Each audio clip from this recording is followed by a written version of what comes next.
For the next minute, stay with this, because it's one of the most misunderstood details of frontline survival during the Second World War.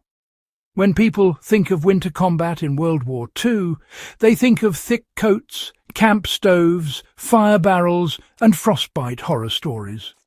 They picture the Eastern Front, the Ardennes, the mountains of Italy, or the frozen airfields of Norway. But most don't realize that countless soldiers stayed alive not because of equipment, but because of a technique so simple that today it gets dismissed as folklore. This wasn't a theory or a rumor passed between units.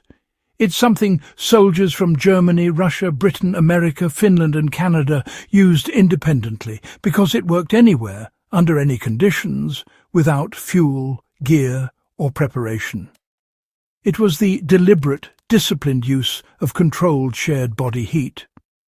More than huddling, more than layering, and more than keeping still, it was a structured method developed under fire to keep extremities, core temperatures and circulation stable when nothing else was available. If you study World War II in depth or care about practical fieldcraft, this is a technique worth understanding in detail. The frontline realities of extreme cold forced soldiers to adapt quickly. On many World War II fronts, cold wasn't a side issue. It was a strategic factor that decided battles.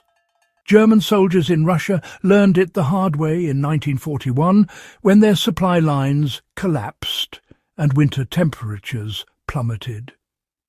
Soviet soldiers had their own system, born from years of experience in Siberia and the bitter northern forests. The Finns perfected winter warfare long before World War II and understood cold at a level few armies could match. Across all these armies, one common tactic emerged, using human-generated heat as a reliable, controllable resource. This wasn't about desperation or chance. It was a calculated method of keeping the core warm so that fingers, toes and joints stayed functional. A soldier who lost dexterity in his hands couldn't load ammunition, handle equipment, or even work a bolt. The body heat trick kept men alert and able to fight. The trick centered around preserving core heat through shared radiative warmth. The most effective version of this technique was called paired heat retention. Two soldiers would sit or lie back to back, shoulder to shoulder, or chest to back inside coats or blankets. The shared contact prevented radiant heat from escaping, reduced energy loss, and stabilized each person's core temperature. It created a microclimate between bodies that insulated better than any single jacket could. The key was maintaining full surface contact along the torso. Radiative heat works best across broad areas, not small points.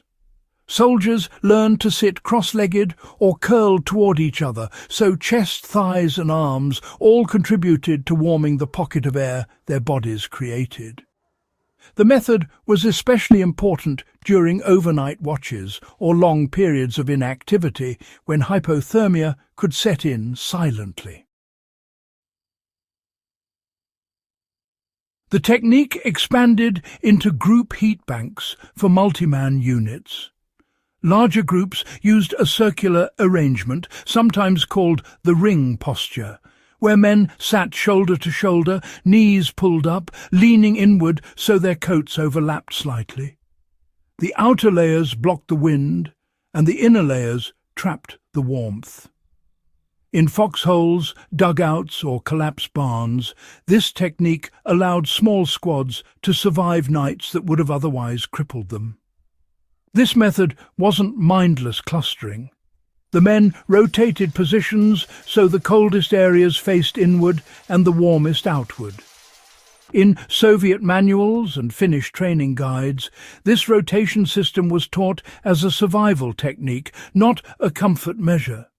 It is one of the few examples where multiple armies converged on the same solution organically. Even with shared heat, soldiers who sat on snow or frozen soil would lose warmth rapidly through conduction. To prevent this, they sat on packs, spare clothing, fir branches, ration boxes, or even rolled bandages. You can apply the same idea today in winter conditions by placing a jacket, tarp, backpack, or even dry vegetation under you before sitting or lying down. Body heat is precious, and cold ground is its fastest enemy. The reason the trick still works today is that it uses the body's natural heating system efficiently. Humans produce heat constantly through metabolism. The World War II technique made sure that heat wasn't wasted. Instead of letting warm air escape into the open, soldiers captured it, layered it, and amplified it with others. It transformed the human body from an isolated heat source into a shared heating network. This still works because the physics behind it hasn't changed. If two people share a sleeping bag in cold conditions, they replicate the same technique. If hikers or stranded motorists huddle together inside coats or blankets, they are doing exactly what World War II soldiers did intentionally. The trick is simple, but its effectiveness comes from discipline, not improvisation. Anyone today can use the World War II trick effectively by applying its principles step by step. If you ever find yourself without proper cold weather gear, the technique still holds value. Sit in full contact with another person's back or chest. Use coats, blankets, or even tarps to seal in the shared heat. Keep something under you to prevent ground contact. Stay as dry as possible. Rotate positions if you're in a group so no one stays exposed for too long. This is as relevant in a stalled vehicle during a winter storm as it is in field training or off-grid living. If insights like this help deepen your understanding of real World War II fieldcraft and survival methods that actually worked under combat conditions, make sure you subscribe, share this guide, and support the channel. There are countless more hard-earned lessons from history waiting to be explored.